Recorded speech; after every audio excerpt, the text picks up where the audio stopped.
I'm Cassidy. And I'm Lindsay. Welcome to the Meraki podcast. Meraki is a Greek word that means the act of doing something with soul, creativity, or love.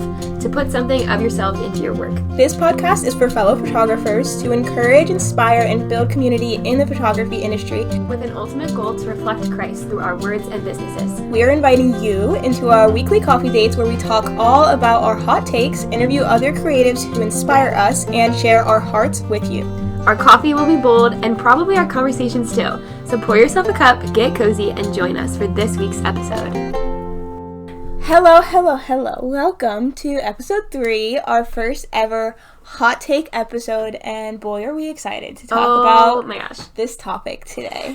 We were coming up with the outline, and we were like, let's just start recording. I really want to We cannot take it anymore. We have to start voicing our opinions. I have to get it out. So the hot take for today is what true candid photos are. The word candid gets thrown out so much, thrown around in the photography community, especially now, again, with the rise of the documentary, storytelling, kind of nuance to it.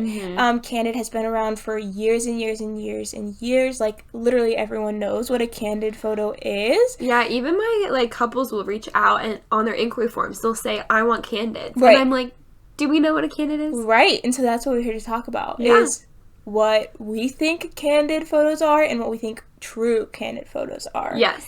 Because there's a lot that goes into it. Yeah. It's not just one answer and it's not just one word. Yeah, and I think it's being a photographer too, probably everybody has their own definition of a candid. So this will be, most of this podcast will be how we approach candid photography, and it might be a little bit different. It might be the same. We'll find out as we talk about it. Yeah. I think Cassie and I both haven't, some of these things, I don't know what your opinion's going to be on it. So I'm super excited to, dig into our approaches here, because both of us do have a very candid approach. Yeah, I would say I'm 90% candid. Yeah. But also, what does that mean? Right. We'll talk about it. Right? It's such a muddled thing. I'm candid, but what is candid? So I first wanted to start with both of us, each individually defining what, if someone was to ask you, if a couple was what is a candid photo to you, what would you say? Gosh, I would say a photo that was unprompted, preferably the people in the photo didn't even know their photo was being taken. I would call that candid. Basically if I didn't say anything to create that photo or accomplish that photo, and it just happened. It was a lived-in moment that the people in the photo were unaware that it was being captured. That's candid. Yeah.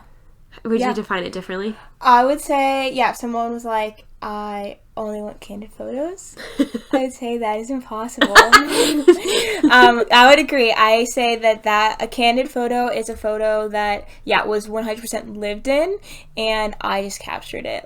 You were in the moment. And I think what you said about them not even knowing that the photo was taken is a huge key of it. Or they knew the photo was being taken, but they were fully in the moment. Yeah. And fully focused on the moment. And that's what I would say is candid as well. Yeah.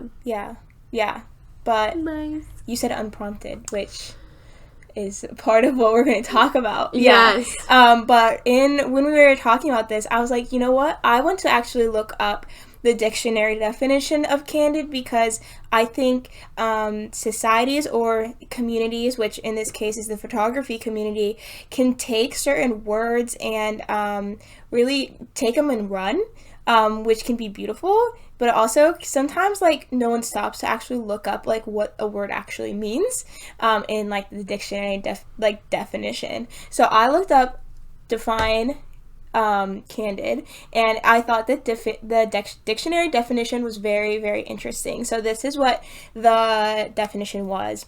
Frank, outspoken, open, and sincere. A candid critic, which this is more of the, if someone's being candid to you. Mm-hmm.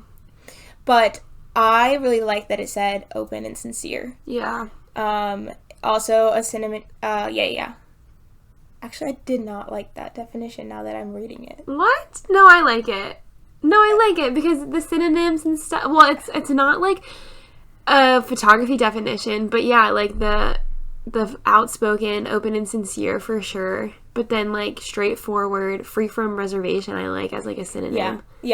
Yeah, I guess those are some like similars. And I actually also looked it up. It's not forced. Nothing that's forced is what that's saying. That's true. Yeah, which true translates and real and raw. Yes. Also looked it up on Merriam-Webster for kicks and giggles, and they actually have different applications.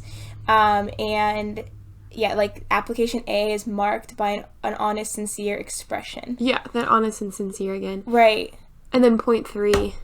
Point 3 is indicating or suggesting sincere honesty or absence of deception, which I love that. Like, and I think that is truly what a true candid is. Like, I think sometimes, like, people want, you know, say if we're talking about a wedding day, they want to look through their gallery and see, like, just all the beautiful things. Yeah. You know, which obviously, yes, absolutely, we're here to celebrate the beauty of a day, but also, like, if you want true candid photos, like, you're gonna have double chins. Yeah, right. I'm gonna include pictures of you're gonna be like half blinking. Maybe not. I will not include that. But you want to celebrate. I mean, I personally wouldn't. Would you include a half blinking photo? Of not just like one person, but if there's like a group of people and one person's if I can't Photoshop edit that, I'm including it. That's candid. Right. Sorry that you're mid sneeze or something. But that's candid. Like say if it's like a photo of like a wedding party, like hyping up the couple. Yeah. And someone's like, mid sneeze. Yeah. I'm including it. Right. Cause sometimes like that's funny. Exactly. Yeah, but it's like also like, you know, if your maid of honor has to like put 5 safety pins in your bustle, I'm taking a photo of that and I'm including that. Little memories. Because that's candid. That's real. Right. That's really what happened. Right. Yeah. To me, that's like a real candid. Well, the other definition that's listed in the Merriam-Webster, like as you go down, like the other application is relating to photography of subjects acting naturally or spontaneously, and then there it is, without being posed. That's what I had said. Yeah. I love that. Yeah. I love that. There we go, Merriam-Webster. Let's go. Thank you for representing us. I agree with that. Yeah, so that's the definition, like in the actual dictionary too, and it's talking, a lot about just sincerity and just realness. Yeah. Unposed. Yeah. Frankness. Yeah. So, like, the hot topic is like the whole, prompts that you give your couple, does that count as candid or no? So, for example, if you tell the couple to walk toward you, and as they're walking toward you, bump hips with each other, and you're snapping, like, all those moments, or you tell them, oh, can you guys just slow dance with each other? You can do whatever you want, just kind of dance together however you want, and so you're leaving it loose. Is that candid? Yes or no? I think your first example, I would say no. Okay. That is not candid. Okay. The second example, leaving it loose, I would say that could be open to being candid. Okay. Depending on how far the couple takes it. Yeah. I think, because I use that prompt all the time, the walk towards each other and bump hips. Yeah, me too. Because what also my couples are drawn to in my style is how comfortable and natural and focused on each other the couples seem. Yeah. That pose, and really most prompts that I use, get the couple comfortable, natural, and focused on each other. Would I say that is a candid photo? Not necessarily, because I prompted it for them. Yes. That wasn't something that they just chose to do. Okay, I agree. It's like nuanced, because I would call that candid styled, or like a candid approach. Yeah. But it's not a candid moment, because I created that moment as their photographer. But sometimes, say near the end of a session when the couple is super comfortable with each other, super comfortable in front of my camera at that point, sometimes I tell my couple, like, I give them, say, something like a slow dance, and then I say, but then do whatever you want afterwards. Or recently I used a prompt where I told the couple to separate and explore the area separately, and then when I say so, or when your heart tells you so, find each other and, like, come together for a moment of connection. And that moment of connection, I would say, was candid. Yeah. Because it was them prompting it. Yes, I kind of gave them a rough guideline, but it was truly what they felt in the moment. Yeah. And then the reaction based on that was also, I would say, candid. Right. But, yeah, it's a hard line. It is a super hard line to draw. And then even more so when you think about wedding days, I feel like are a lot easier to do a candid. Yes. Photos, especially like true candids. That's what I meant to when I said earlier, like, oh, my approach is like 90% candid. Yeah. Because on wedding days, I tell my couples from the moment they inquire with me, like, expectations of when you book with me. Like, I will not be speaking up and interrupting a lot of moments to like give direction or tell you where to stand. I don't really care if the photo would look a lot better from if you guys were just standing like a little bit closer to the window. I'm not going to say anything. Like, I'm going to let the moment be candid. And my job is to capture it in a really beautiful way, but not interrupt a moment that's like, oh my gosh, oops, sorry. I just feel like I'm just getting passionate. I just feel like if you're experiencing your wedding day, to have the photographer constantly be like interrupting moments, that's taking away from the candid approach. Nothing wrong with it. If you want to direct, like, some people really, really want a lot of direction. Yeah. Which is why I'm telling my couples before they book with me, if you want a lot of direction, don't book with me, because I don't do that. Yeah. I let it be like natural. Yeah. And candid. Yeah. I agree. Like, I like setting up my couples for success because I know a lot of people, probably 95% of people I work with, are super uncomfortable in front of the camera. Like, I am too. I'm the most uncomfortable person. Yeah, even though this is our job, like, I get in front of the camera, I'm like, oh my gosh, what do I do with my hands? Yeah. So because I know that being comfortable also directly impacts how candid you actually can be in a moment, or we capture it candidly, but how genuinely they can be enjoying the moment. I realize that, so I try to set up my couples for success. So say example, the cake cutting is a time on a wedding day can be beautiful candids. I love the cake cutting. If the couples really fully like embrace it, it can be really beautiful. I help them, I guide them to a good place to stand, and I tell them before it starts how to cut the cake, because also no one knows. And the venues always just are like, meh, they'll do it. I'm like, no. So I set them up for success so they're fully comfortable in that moment, and then I don't interrupt. I let them cut the cake. I let them like be in that moment as long as possible. Like, I have photographed so many sweet cake cuttings. You were with me that one wedding, Merritt and Leah's cake cutting, where they just like, they cut the cake, they fed each other, they laughed, that, you know, the typical moment, and then they just like hugged for like, it felt like it was like 5 minutes. I don't think it was, but like... Yeah, but he initiated the hug, too. He just gave her the biggest bear hug, and they just stood there together. And also, because her fingers had cake on them, she was like holding them like around his back, but like her hand off of his back, which was like really cute. And they just like hugged. And it was just the cutest thing. Right. Like, that was a candid. Yes. Because we were there capturing it, but because I set them up for success, you know, being comfortable on how to do the cake cutting, they felt like they could live in that moment. Yeah. So I think it's a mix. No, yeah. I mean, creating a comfortable environment is not taking away from a candid photo. Like, that's not interrupting the candid process. Right. So setting them up for success. Yeah, like... And I think also for true candid photos, a lot of the setting them up should happen before the wedding day, even. Well, that's what I was going to say, why we do engagement sessions, is so our couples are already comfortable with us before the wedding day. Yep. So then you already have, like, that trust, that relationship, that comfortability. So there's less of that. You need to build that on the wedding day, because they already have that. And also, like, guides, too. Like, I tell my couples, like, don't smile at me unless I tell you to. Right. Do not look at me unless I tell you to. Look at each other. Be in the moment. If I tell you to, obviously we need to get that picture from mom. Yeah.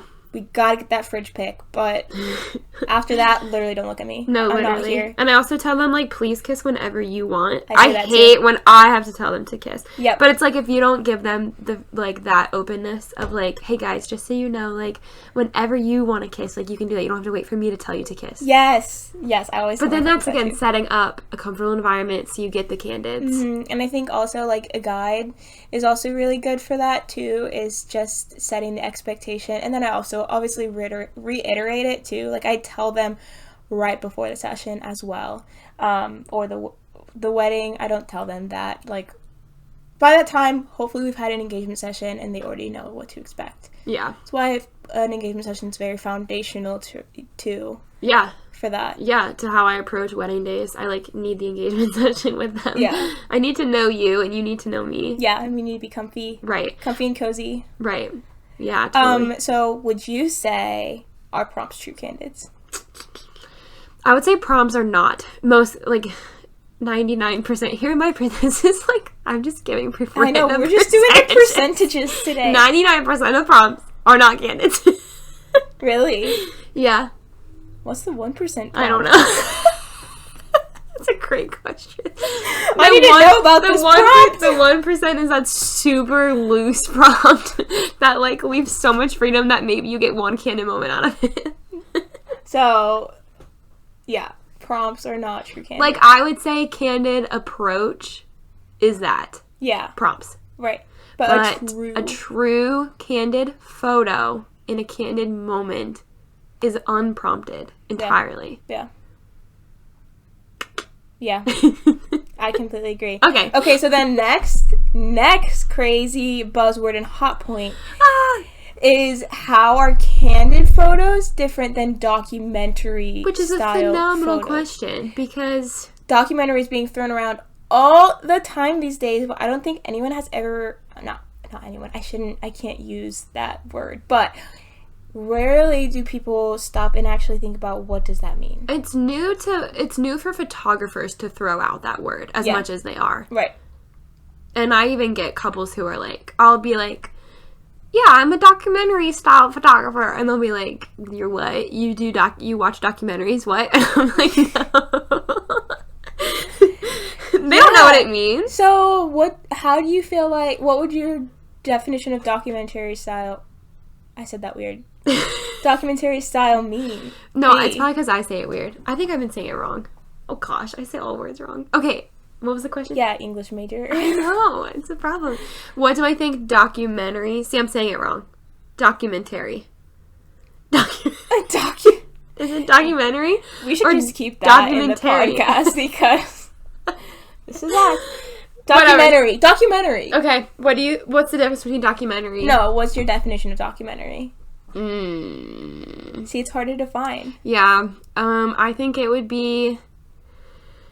I think documentary is actually... This is a personal opinion. Ooh, that's what This we're is here a hot for. take. This is what we're here for. I think that's when you use prompts. Ooh. Yeah. Yeah, because you're documenting a moment, but you prompted it, so it's not a true candid. But it's yes, you're documenting.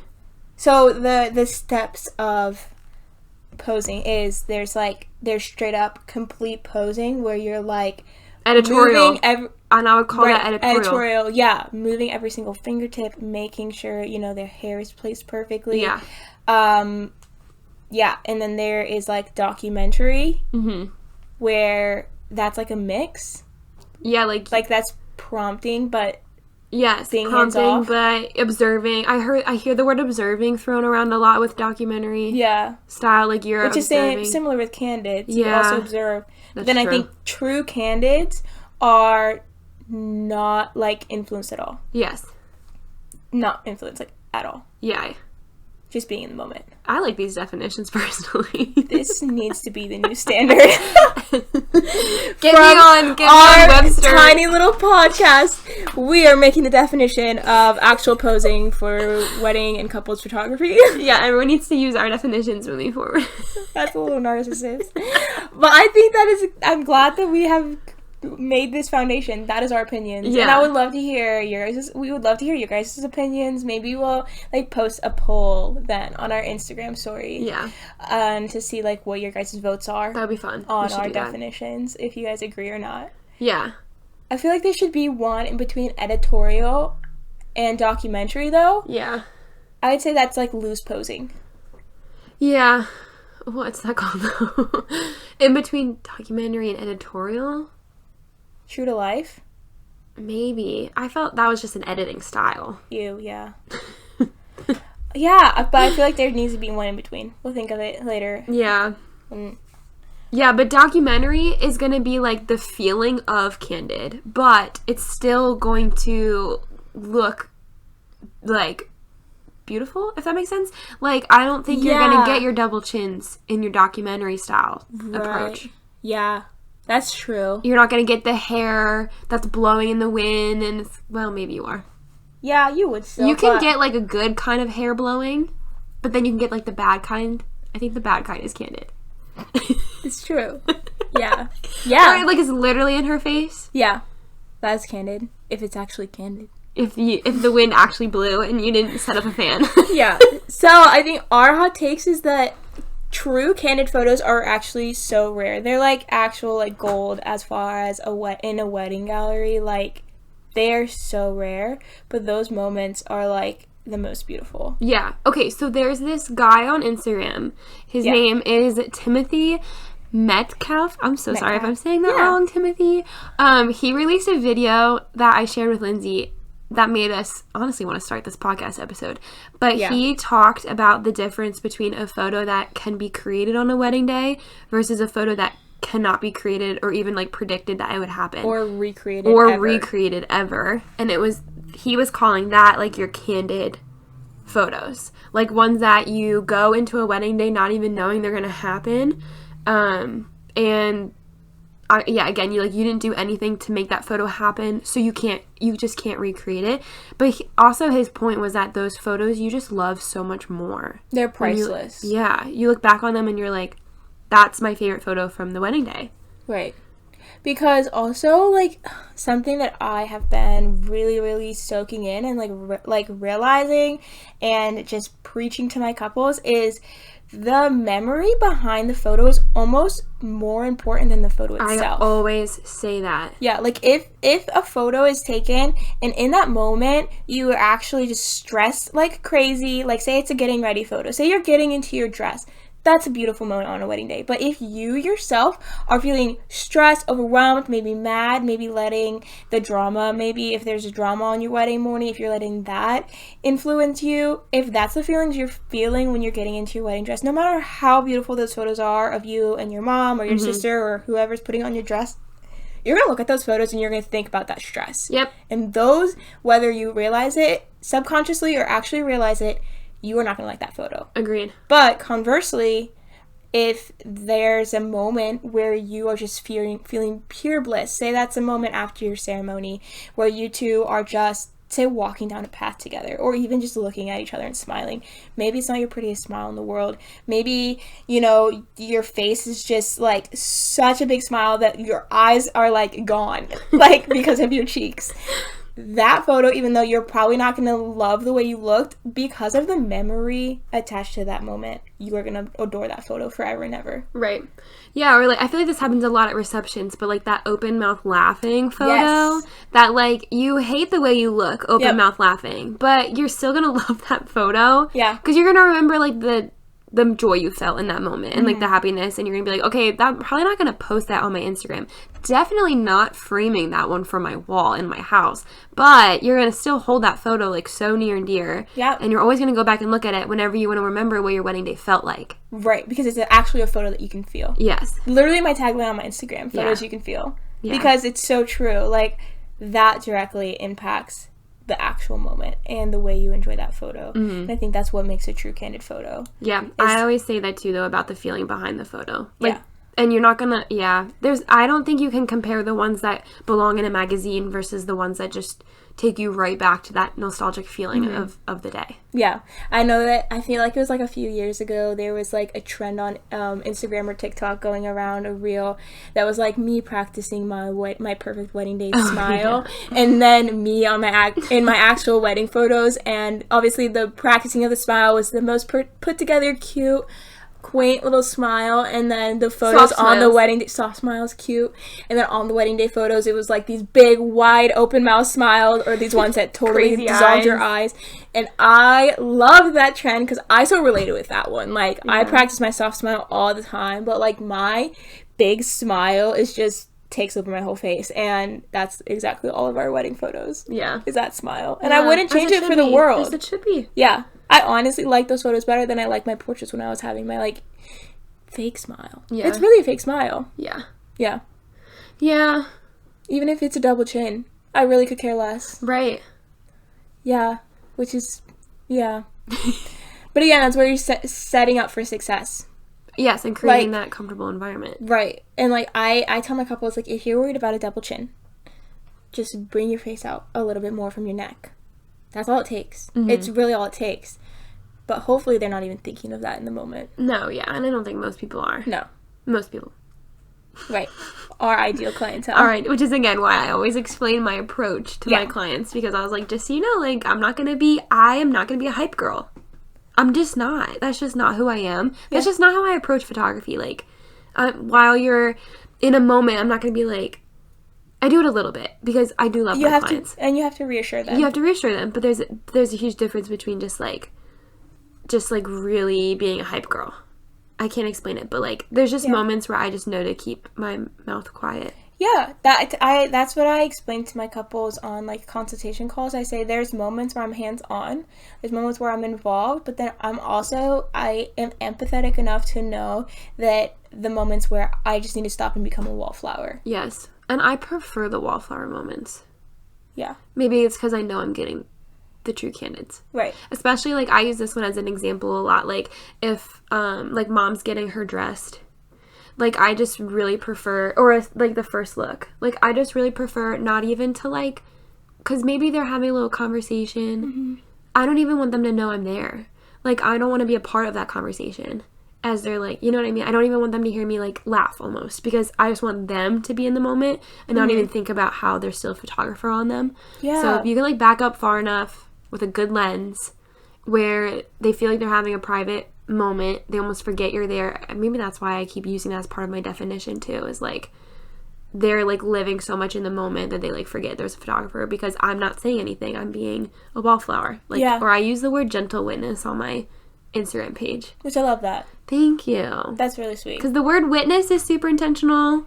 That's, like, the observation thing. Yeah. The word quiet is super intentional. But then, yeah, I just feel like there's also, I think her name is Tracy Jade or something like that. I think she's the one who's defined Candid a couple of times on her Instagram. And she's also said that it's, like, people, when they're in their natural, like, state of being, like, people just naturally, when they're being themselves, are beautiful. Yes. Like, and I think this comes from, like, a huge faith background, too. Like, I just believe, like, nature, like, naturally, people being themselves, created by God already, like, are beautiful the way they are. Even if you don't like the way your nose looks, or you're insecure about this or that, like, especially when you're interacting with the people you love and you're being yourself and stuff like that, like, you don't need to, like, add beauty into that, and you don't need to, like, manipulate the lighting necessarily, because it's not, we've talked about this so many times, it's not the dress, it's not the flowers that make a wedding beautiful, it's the people. And so if the people are just being themselves naturally, how they are, in their quirkiness, in their dorkiness, whatever it is, nerdiness, that's beautiful. Mm-hmm. So all you have to do is capture that gently and quietly. Yes. Yeah. And also just, having that communication behind that too, so they know that's what they're expecting too. Yeah. Yeah. I think it's so beautiful. Yay, I completely agree. Okay, so then let's talk about some practical things, because I feel like this could feel overwhelming. Like, okay, so they're saying that for a true candid moment to happen, then, like, how is that even possible? How do you accomplish a candid moment? Yeah, like, on a wedding day when you hired 4 videographers and photographers. Oh my gosh. Well, that's the first step. We don't need to get into that. But, like, how are actual practical ways to capture these true candid photos, the photos that were not posed, that were not prompted even? How do we do that? Yeah. Well, do you want to start or should I? You want me to start? You can start.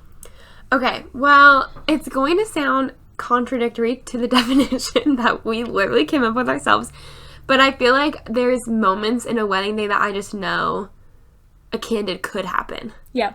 And so I just know to look for it. So I'm not saying anything to create the moment, but I just know, like, oh, this is normally when a candid moment would happen. So like, what's an example? A really good example is, like, one of my favorite moments I love to look for is when the dad walks his daughter down the aisle and hands her off to the groom and then goes to sit down with his wife. There could be a candid moment there. I've seen sometimes where they're crying, or the dad goes to put his arms around the his wife or hold her hand or like something like that.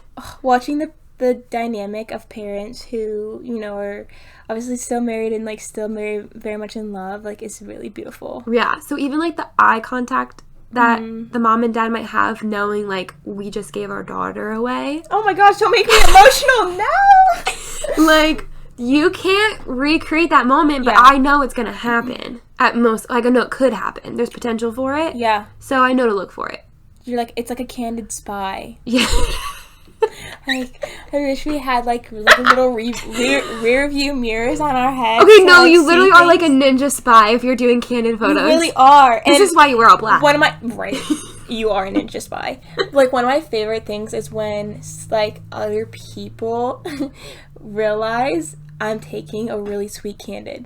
Like, say another guest is like, because, you know, the reality of being a wedding photographer is everyone's watching you all day long. It's just part of it. Well, and the cameras we have nowadays, when we're holding them away from our, people can see our screens. They can see exactly what photo I'm taking. And like, my favorite thing is when they realize what's going on and they're like, wow. Yeah. Like, that's oh, like, I love when I hear the awes in my ear. Yeah, and they're just like shooketh. Shooketh. They are shooketh that like that moment is happening, 1, and 2, that we can capture it. Yeah. It's really cool when you see them realize. I always feel very proud too when I'm like, I can't believe I just got that candid moment. I can't believe I just happened to be there with my camera on them at that time. Yeah, when I think it was a wedding we just shot together, I was photographing the entrances and they could see my screen, and I heard like one of the members of the wedding party behind me being like, oh, that's a good photo. I was like, yes. Woo! Yeah. Got it. Yes. And then I'm like so proud. I'm like, I can't believe I got that. Yeah. But no, it's like being a candid spy. Like, it is just keeping your eye out. Like, you honestly have to be on 100%. Yeah. I am mentally wiped out after a wedding day, and that's why I only can take a few weddings a year. Not a few, I take like 25, but that's why I like cannot ever like be the person to photograph like 60 weddings in a year, because each wedding takes so much of my heart and soul. In Meraki. It's Meraki. Absolutely, because I honestly have a hard time sitting down and eating dinner.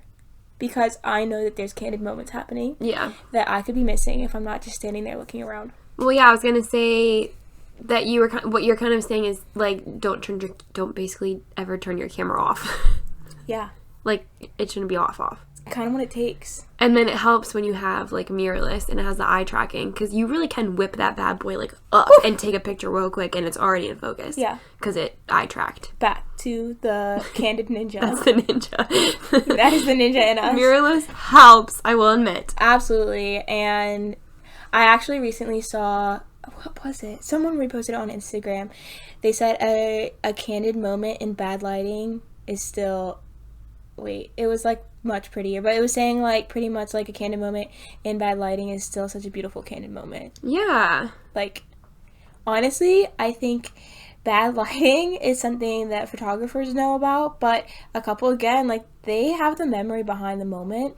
Obviously, we need to make it look as beautiful as possible, but like, they're not gonna stop and think like, wow, that's bad lighting. Right. They're gonna be like, wow, what a beautiful moment. No, that's what I mean. Like, yeah, that's kind of what I was saying earlier. Like, if the moment already started happening, I'm not gonna stop it to be like, wait, can you just move oh my gosh, over here? You know what I mean? Yeah, that's kind of what I was saying. Like, I want to help create the comfortable environment, but I'm not going to interrupt something that already started happening because it's like, well, this is a cute moment, but it would just be a lot better if it was happening over here. I hate that. Nope, never something I even crosses my mind. Right, because you have to think about the couple living their wedding day and what it's like from their point of view, and they're not there for a photo shoot. Nope, I literally tell my couples, your wedding day is not a photo shoot. Not a photo shoot. No. If you are viewing it as a photo shoot, we are not a match. We do not match. No, we do not. Do not swipe left on this. Wait, is it right? I don't know. I've never been on Tinder.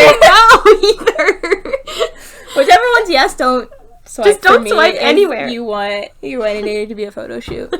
Another moment that I really love watching for candidates is cocktail hour, which is sad because I typically, when I'm lead shooting, I'm not allowed to be a cocktail hour because I'm doing family photos, but sending my second to get cocktail hour candidates is really sweet because... Well, that's why I love being a second shooter.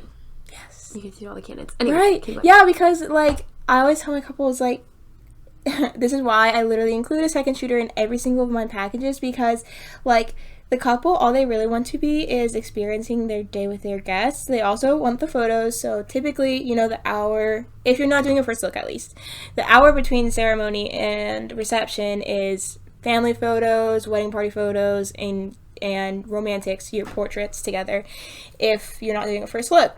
And so you're missing all of cocktail hour, but by sending your second shooter there, they get to look through their gallery and they get to experience moments that they didn't even get to experience on their wedding day, but they're true candids. Mm-hmm. And it's beautiful. Oh, yeah.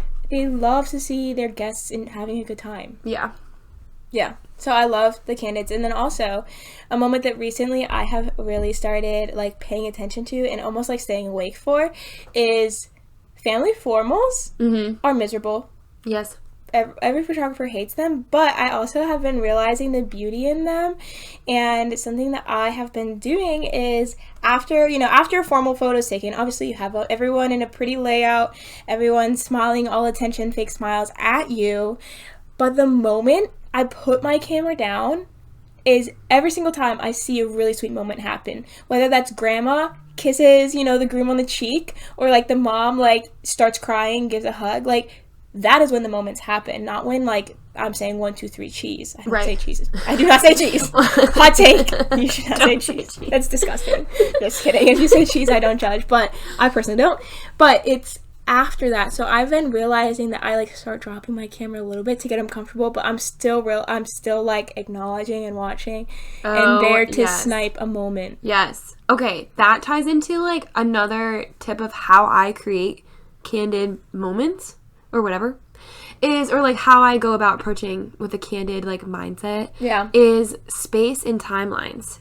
Because I leave not huge, 10 minutes after, like, here's how I organize it so it works. Is like after the ceremony, the couple exits, right? Mm-hmm. And then you wait for I tell them to go somewhere alone and get like 5 minutes of privacy for your day. And while they're hiding somewhere, their guests are going to cocktail hour, and family stays behind waiting for those family photos that are going to be next on the schedule. And so then when the bride and groom come back to the area where their family's waiting for them, I leave like 10 minutes of letting them just kind of like, that's their immediate like closest family members. So I leave them like 10 minutes to just kind of like walk back in, and then usually there's cheering, there's hugging, there's greeting, there's just like, and I just like stall a little bit and like let them like interact to create like this, I call it like family time, so they can just like hang out. Yeah, like that's intentionality. Oh yeah. And that's something that most people would never even stop to think about doing. And then it's all candid. And then, but what you're saying, same thing, like when the next person comes up to get that photo, when they go up to greet the bride and groom, there's usually like those moments of like, congratulations, you look so beautiful. Yes. Yeah. And those are like those sweet moments that I also prefer over like I know we have to get the ones where you're all smiling at the camera. Which we do. And we do. I'll get them, and that's great. Yeah, that mom needs a Christmas card. Yeah. Just gotta prioritize that. Yeah, but I feel like here's the reality is, like, these are some of the last times you'll have, like, photographic evidence of someone in your life before they pass away. And they look beautiful. They're, dressed up nice. They're celebrating, so they're happy. And speaking from experience too, like it's those candid moments that when you miss someone and you look back on them, it's not the ones of them like staring at the camera, smiling a little like weird because it's a forced smile. It's like the ones where they're looking at you, having a candid moment that you're like, wow, I really miss this person. Yeah. Look at how they're looking at me. Look at this relationship we used to have. Or like freaking like tearing it up on the dance floor. Right. Like I love when grandmas get on the dance floor. I bolt to that moment. Yeah. Because I know when they're missing grandma. They want to see grandma dancing. They want to see grandma dancing. That needs to play on like the slideshow at her memorial. Or they want to see grandma throwing the flowers. Remember we talked about more grandmas as flower grandmas. Girls? This will be our trend. In every episode we're going to mention it. More grandparents. Honor your grandparents. Can you imagine grandma flower girls and grandpa ring bearers? I just love that so much. The grandpa holding the ring box in his like wrinkly hands. It's precious. Okay, wait, speaking of, I'm just going to throw this in now. One of my favorite candid moments. We're going to talk about them later, but I just have to say it now. We have a couple grandparents that are like our favorite candid moments, but I had this bride and groom, Sammy and Josiah, and they both came from, like, they just both had very tight-knit families. Were generationally, like, family was so important to them. Okay. And so just to know, like, that was the environment for, like, their whole day. And then there was just this moment where I was actually walking off the dance floor to go to the bathroom, and I saw Grandma, like, sitting kind of, like, on the edge on, like, a table. Like, she was just sitting by herself, like, facing the dance floor, watching, like, her grandson and new granddaughter-in-law or whatever, like, have a great time dancing with, like, all their siblings. And, like, I just, like, she just looked so proud of, like, this moment unfolding in front of her. So I got the shot from, like, behind so you can see her, like, looking onto the dance floor with everyone, like, celebrating and enjoying it. That's so sweet. Grandmas, they just, something that, like, if anyone else had been sitting there, I would have been like, whatever. But because it was Grandma, I was like, no, I have to get this moment. That's so sweet. I know. I love that. I have another grandma moment, too. Okay, share your grandma moment. Oh, my gosh. This wedding I photographed, Leah and Merritt.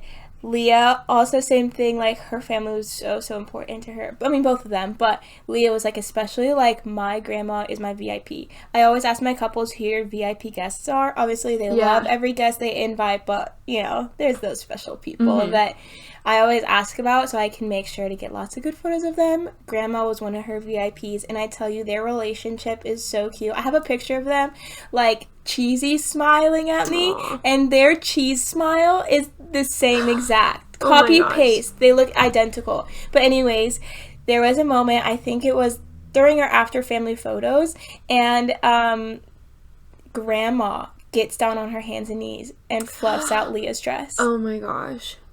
I didn't even say anything. I didn't even know what was happening. I just look over and Grandma is fluffing out Leah's dress, and that is such a sweet photo to me. And I'm sure it's special to Leah as well, because, like, her grandma has such a servant's heart that she went down on her hands and knees and fluffed out her dress. Yeah. Actually, that wedding day was so beautiful because so many people fluffed out Leah's dress for her. Like, some weddings, like, I have to beg the maid of honor to help fluff out the dress. But this wedding, like, the best man... Yeah, oh my gosh, at one point stopped what he was doing and fluffed out her dress too. And just to see, like, how much their family and their community, like, loved them, like, actively loved on them on their wedding day was beautiful. That's precious. But yeah, there's another grandma moment. Yeah, it's just so sweet. And that's, like, that's the exact definition where it's like, that can't be recreated. No. Because you didn't even know that was going to happen. No. And then even if it was, like, here's the thing about candids, like, if you miss it and you feel really bad and you're like, oh no, I missed that moment, and then you're like, can you just do that again so I can get it? That's not candid anymore.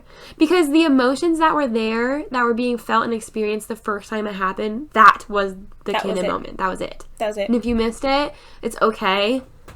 I don't know. Sometimes I feel, maybe this is a hot take, but sometimes I feel very icky about recreating a moment because you missed it the first time. I feel like you just gotta accept the loss. Yeah, sometimes I don't even say anything, and they won't know. Right, they won't know. But yeah, I agree sometimes. But then sometimes I do, and it's still, like, still pretty. Yeah. Not as much. Depends on what it is. But, yeah, it depends. But yeah, I wouldn't say, Grandma, get back down there. No!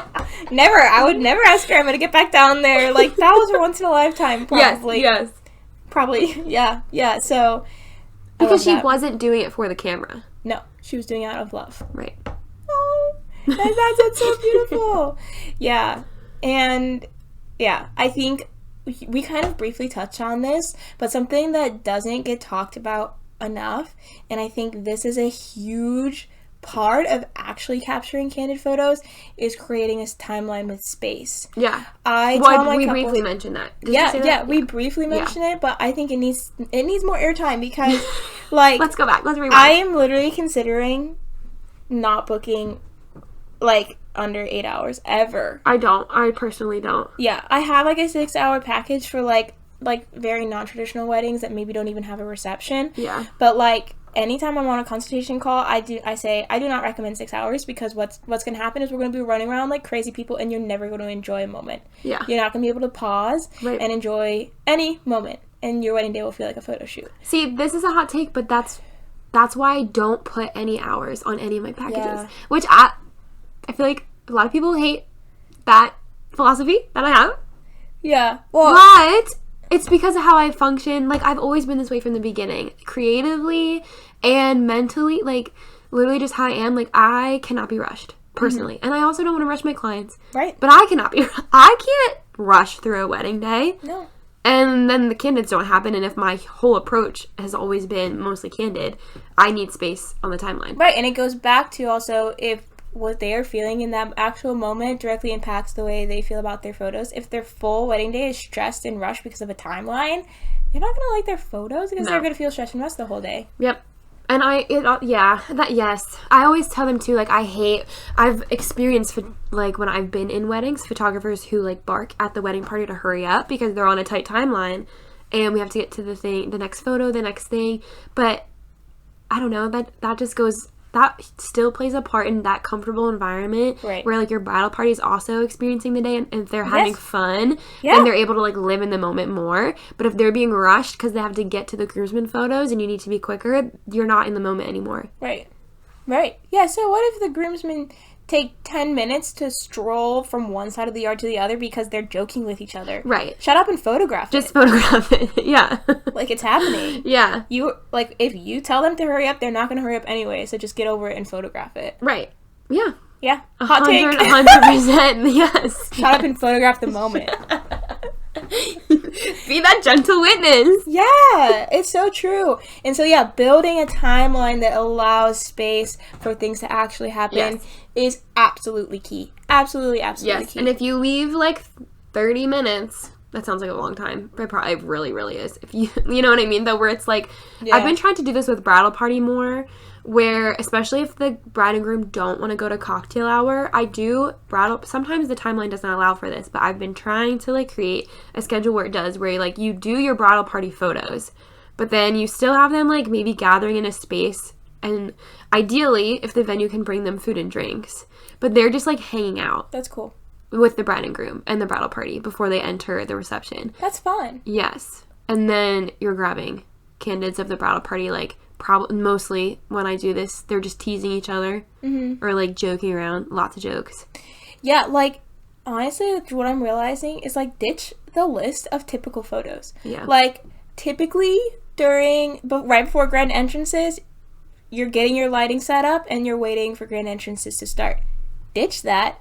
Yes, obviously, get a ballpark of what your settings need to be for flash. Yeah. You know, don't fail grand entrances, but go into the room where they're hanging out before grand entrances because guess what? They're all planning their goofy little things. Yeah. They're all joking around. Yep. They're having a good time. Yes. Those are core memories.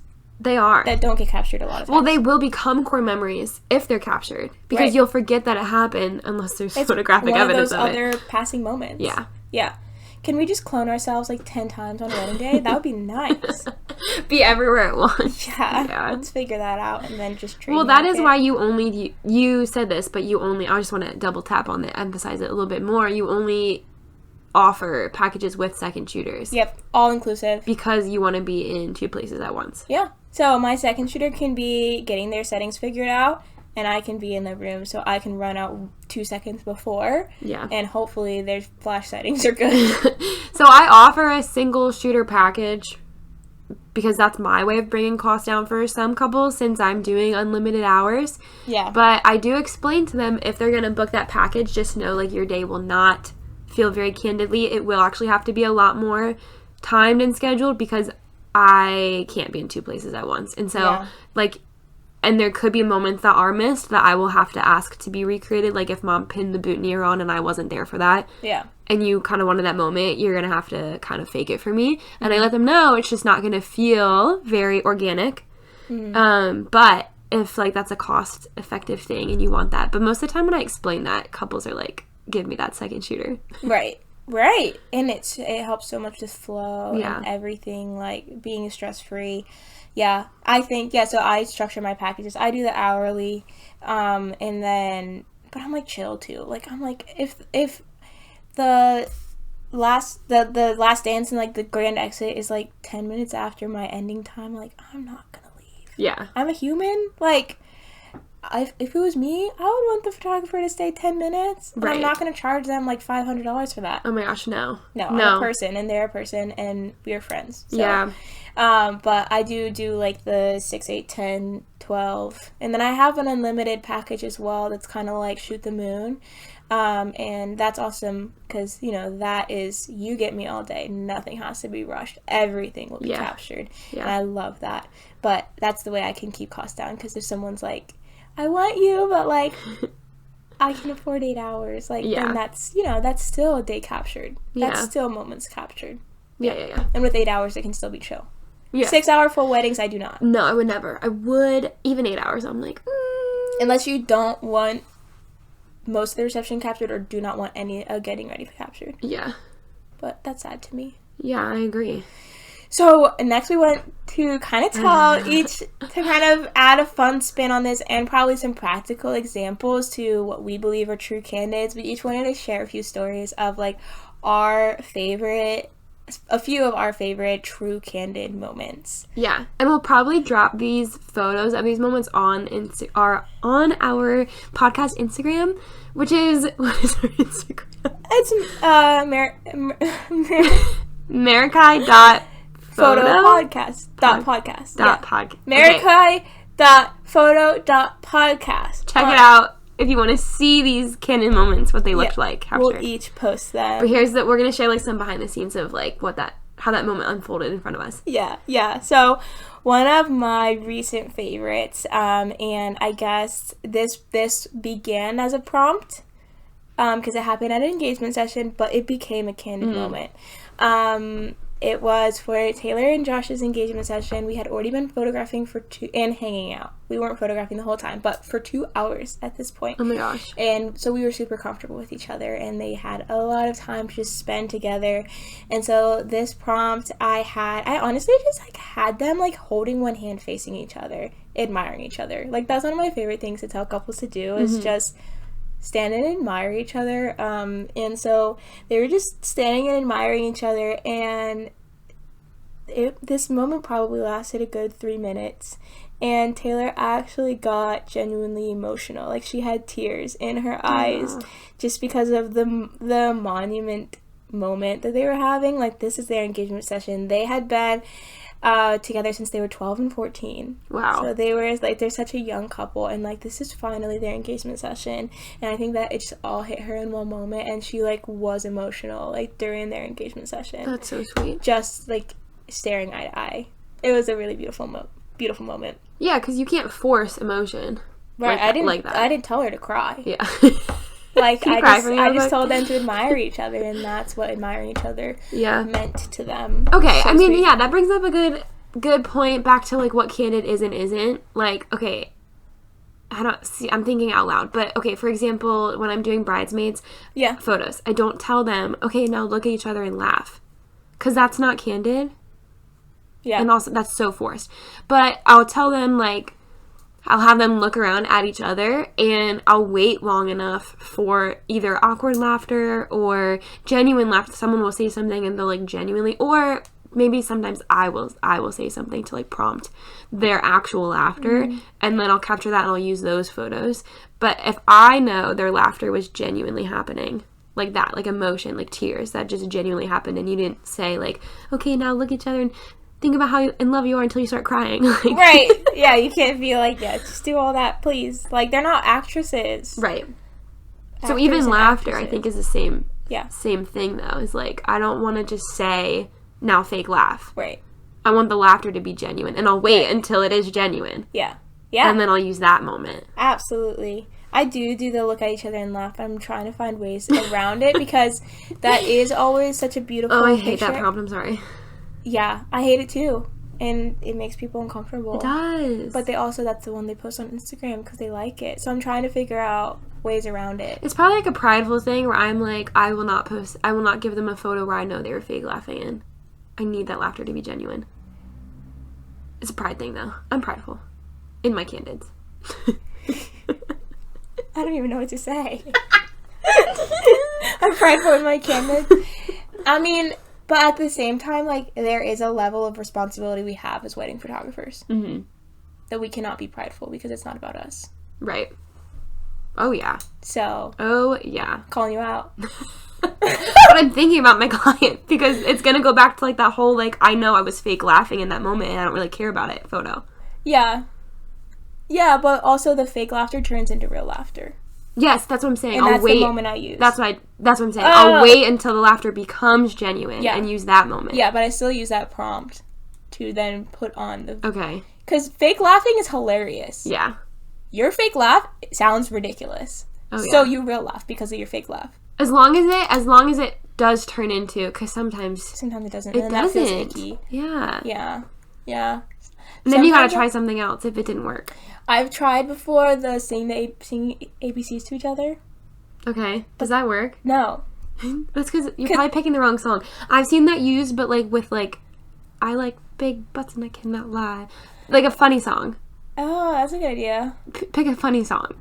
Yeah, because they just finished the ABCs and then they're like, we're done. I'm like, oh. That's like that was not the result. That's like when you brush your teeth or you wash your hands to that. I don't think that's gonna get anyone choosing laughing. a different song, okay? Now you're calling me out.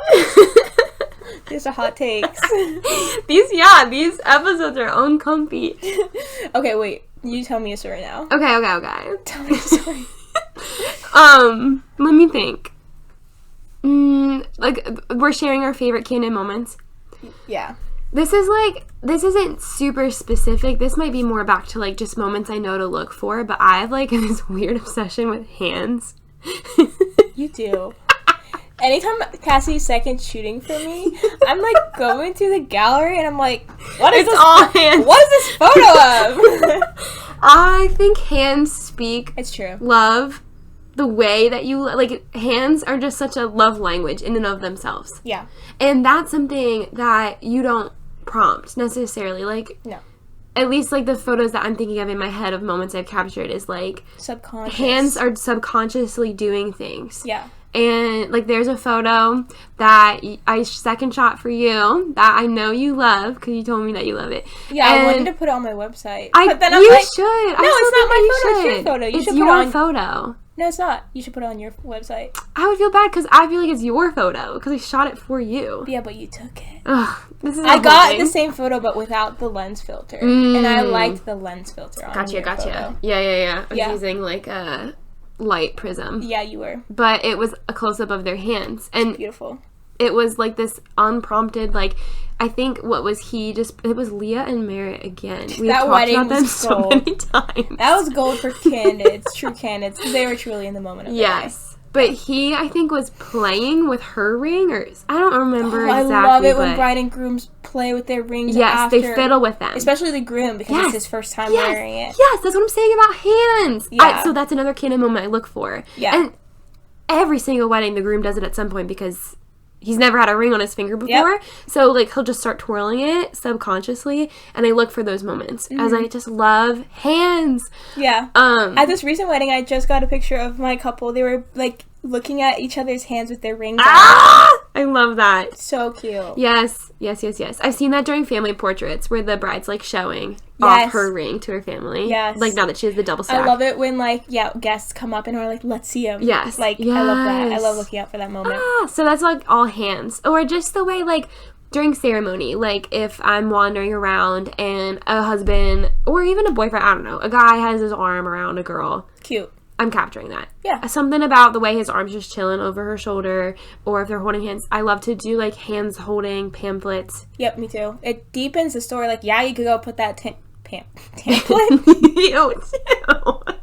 Try again. Pamphlet?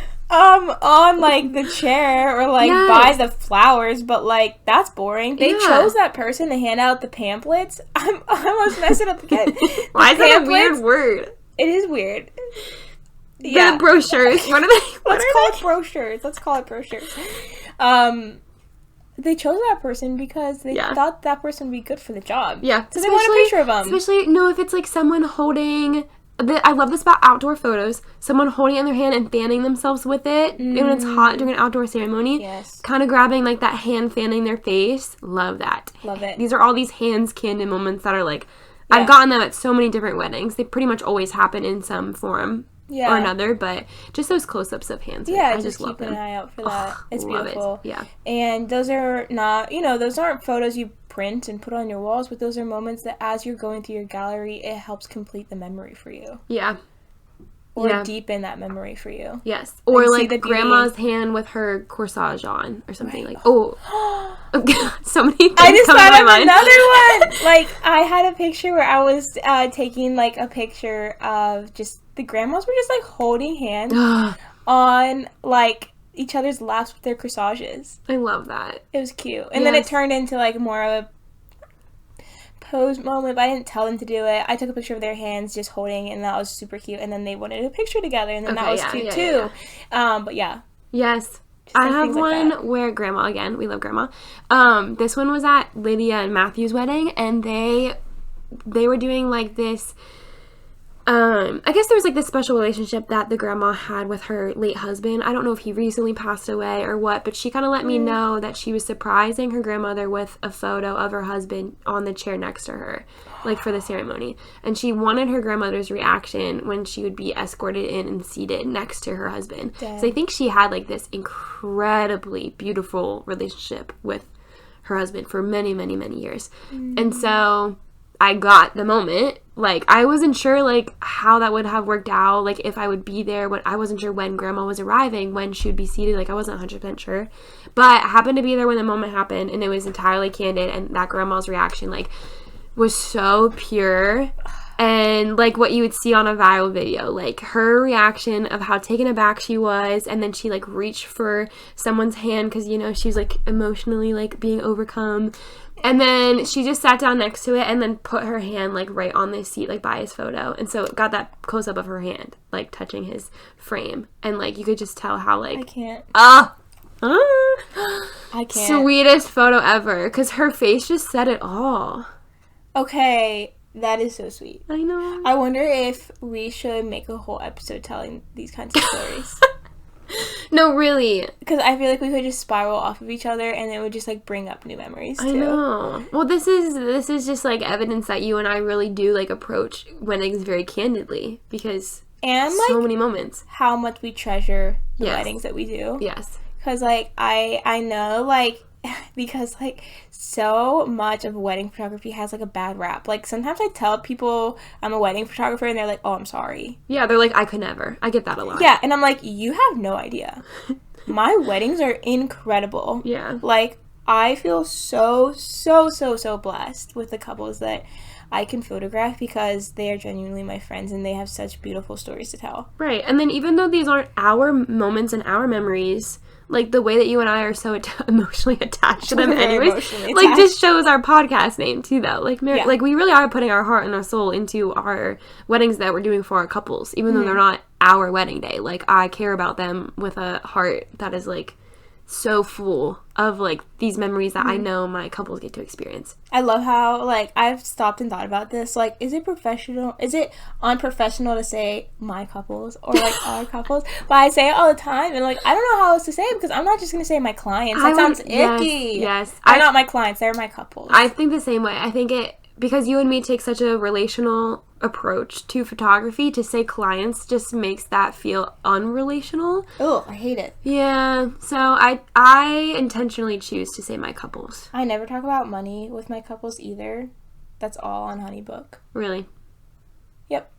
I'm like, I don't talk about it because I don't want you to think about me as, like, a vendor. It's actually, like, a normal boundary in life. Like, the Europeans are very much that way. They're like, we don't talk about work outside of... Wait, what am I trying to say?